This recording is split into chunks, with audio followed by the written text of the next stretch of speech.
Hey, I'm Dom. And I'm Dom. Oh my. Gio. Oh. Hey, I'm Dom. And I'm Dom. I'm Gio, and this is our political legacy project. Hey, I'm Dom again. And today I'm going to be focusing on civil rights. So first we're going to start out the liberal. It began liberal with the Student Nonviolent Coordinating Committee, which was it emerged from the first wave of student sit-ins and formed at an April's 1960 meeting organized by Elliot Baker at Shaw University.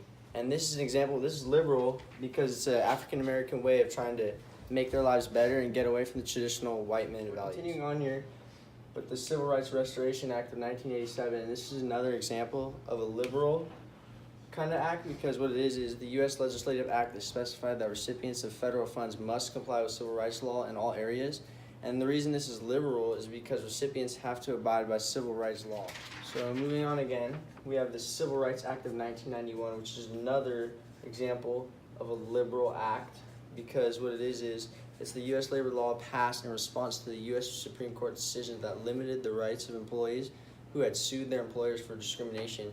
And it's an example of liberal because it gave people who are discriminated against in the workplace more rights no matter what gender or race. We're going to talk about the Civil Rights Act of 2008. And this is another example of being liberal because what it is, it ensures that federal funds are used to subsidize discrimination, holding employees accountable for age discrimination. And this is an example of another liberal act because it's giving people that are younger more of a chance to gain wealth and money, even due to them being young, so they're not being discriminated on being younger than. All right. So lastly, what we're going to talk about is Obama being elected as president in 2008, and this is liberal, obviously, because it's the first African American president, so it goes against again like the traditional white values, and it changes ways people think about who can and cannot be in power and be imposed as that type of figure in the United States. Hey, I'm Gio, and now we'll be talking about women's rights.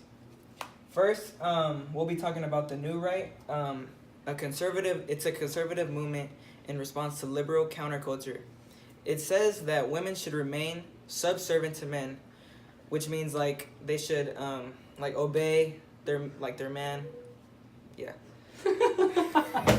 And this is conservative because it goes against how liberals think.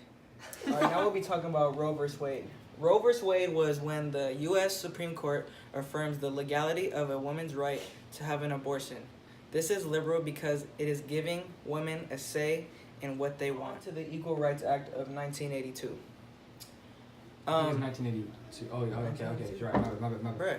Run it back. All right, now we'll be talking about the Equal Rights Act of 1982. This act was not passed because only 35 states had ratified the era. If this law was passed, or if this act was passed, it would have granted equal rights to everyone, no matter what. All right, now we'll be talking about the Violence Against Women's Act of 1994. This funds services for victims of rape and domestic violence. It allows women to seek civil rights remedies for gender-related crimes. This is liberal because it funds services to those that were raped or sexually assaulted. Lastly, we'll be talking about women presidential candidate. Hillary Clinton was a presidential nominee in 2016 for the Democratic Party.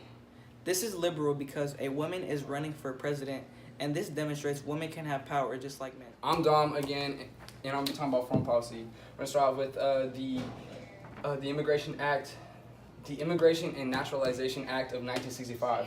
This established a new immigration policy based on reuniting immigrant families and attracting skilled labor to the U.S. This is liberal because it was reuniting families who were not born American citizens. Next, we'll be talking about how Carter bans the Iranians in 1979.